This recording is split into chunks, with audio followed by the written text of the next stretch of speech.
Dr. Torres, what advice would you give to fellow clinicians who want to create legacy beyond the bedside? Best advice I can give you guys, invest in building your social capital.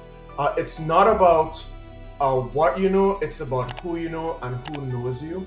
You need to get into those rooms where iron sharpens iron, and you need to surround yourself with real winners. You need to be around people who are innovating, getting things done, not butter knife sort of people. You're listening to Clinical Investment Insider, where clinical leaders share how they moved from the bedside to the boardroom without abandoning their calling. Whether you're exploring your first healthcare investment, evaluating a board role, or ready to build capital that creates meaning, this episode is for you. Subscribe for weekly conversations with healthcare leaders building what lasts.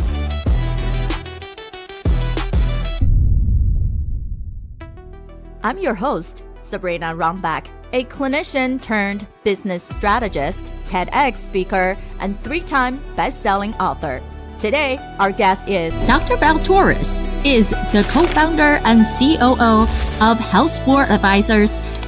With more than 27,000 LinkedIn followers, he connects physicians, educators, and healthcare executives advancing in AI and digital health innovation across the US, Latin, and global healthcare communities.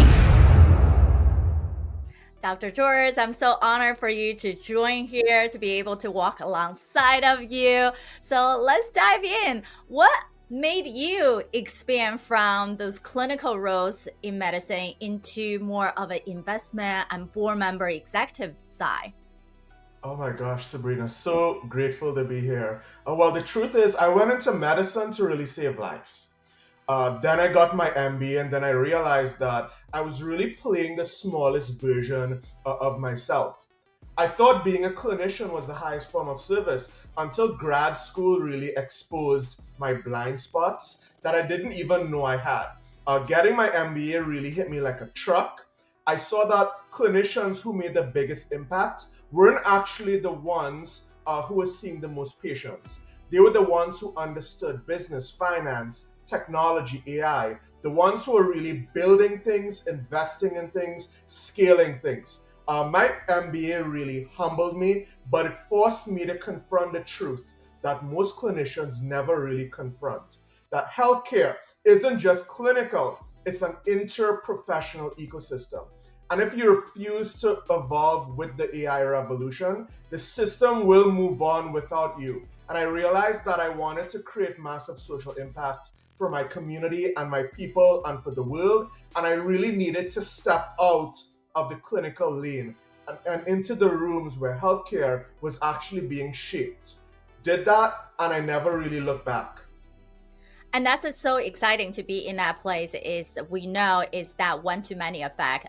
Too many of us are in the space of we wanted to save people, create things, but we're actually unable to get to the point of how do we do it into multiple product services across all of us who are clinicians and serve more patients.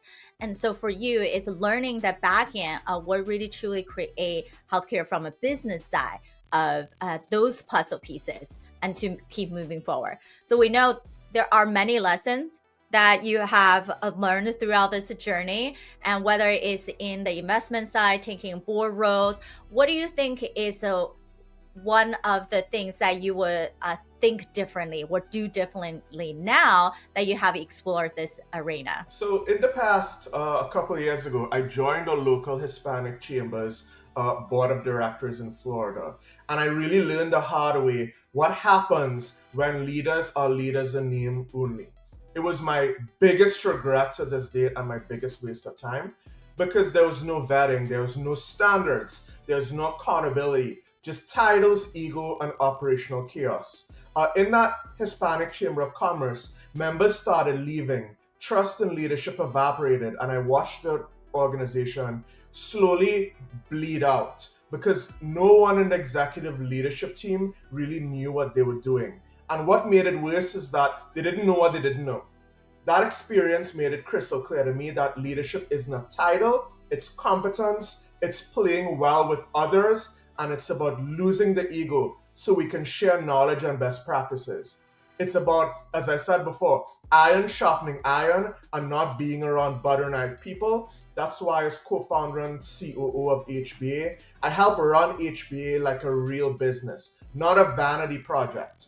Everything we do is data-driven, intentional, and thanks to you, Sabrina, as Chief Strategy Officer, we're strategic.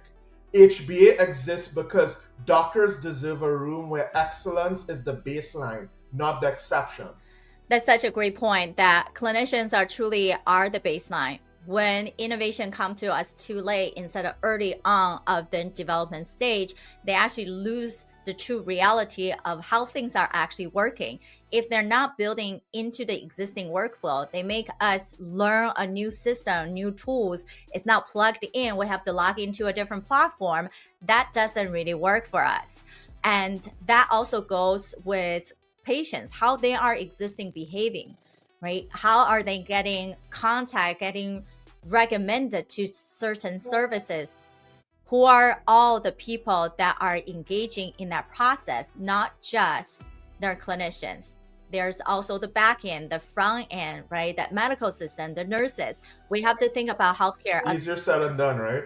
Easier said than done. So now, as you are looking into the next phase of expansion, what's coming up? Is that more advisor roles to take on, more events you're promoting, or more company to investing in? What does that look like?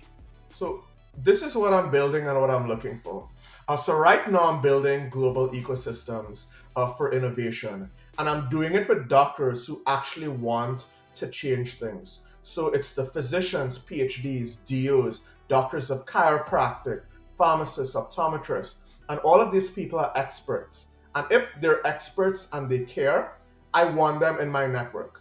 My network runs deep across the US Latino community, Latin America, the Caribbean, Spain, and Portugal. And I mostly live in the digital health tech, AI ecosystems. I'm all about ecosystem operations, scaling strategy, and I'm willing to work with anyone who wants those things and any companies in those spaces. As an advisor, board member, builder, multiplier, that's my space and that's my passion. Because when I believe in a company, I plug them into my own global distribution network, helping them to scale faster, cleaner, and more sustainably than they thought possible. That's my lane, that's my obsession, and that's my work. In the space of expansion and connection, many of us are very default into having summits, networks, and event of gathering, whether it's online or offline.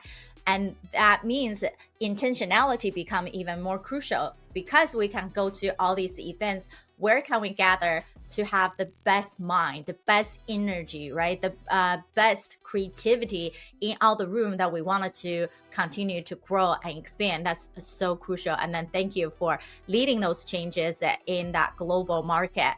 Now, we know there are so many networks, so many ecosystems, so many of people that help the startups from various things, right? House Board Advisor helps startup from both fundraising and scalability. And we're also very keen on clinicians who are stepping into becoming board taking advisors and create that solid ecosystem. So what drew you to House Board Advisors to co-create this ecosystem? And what do you believe is different from any other networks that you have ever experienced with, whether it's in the investment side or advisor side? So 𝘂𝒏𝒂𝒄 actually vets people, and that's the truth. And in a world full of people who just genuinely waste your time, having a strong vetting process is considered innovative.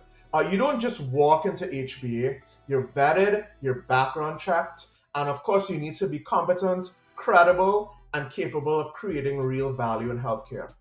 Most networks these days are just social clubs.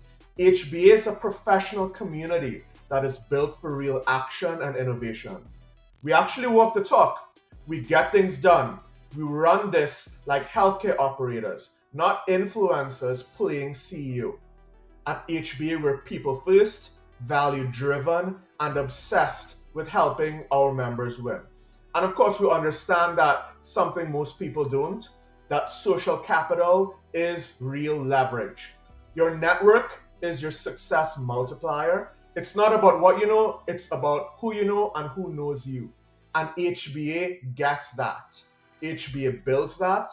And that's why we're all here. It's really about like the quality of the people that we're all bringing into the table and connecting and working with, not just, oh, there's yet another event, oh, having fun, talk to a bunch of people, but then lost to follow up most of them. So as we grow as a community, how do you want our community to support what you're building next? So connecting me with the right people, I feel like it's quality over quantity, and we need to meet more people who are more mission aligned, who have the ethics, the integrity, and who have the discipline to get the work done. Exactly. It's all about who we are, our integrity, what truly create impact in the healthcare space, and then how do we get that done all collaboratively together. So that is our amazing Dr. Val Torres. Like our contact, please subscribe to our channel. And for those of you, our links and resources are in the comment below for you to connect with Dr. Torres and be part of his global events. And this is Clinical Investment Insider, where clinical insight means strategic capital. I'm your host, Sabrina Rombach. Keep building what lasts.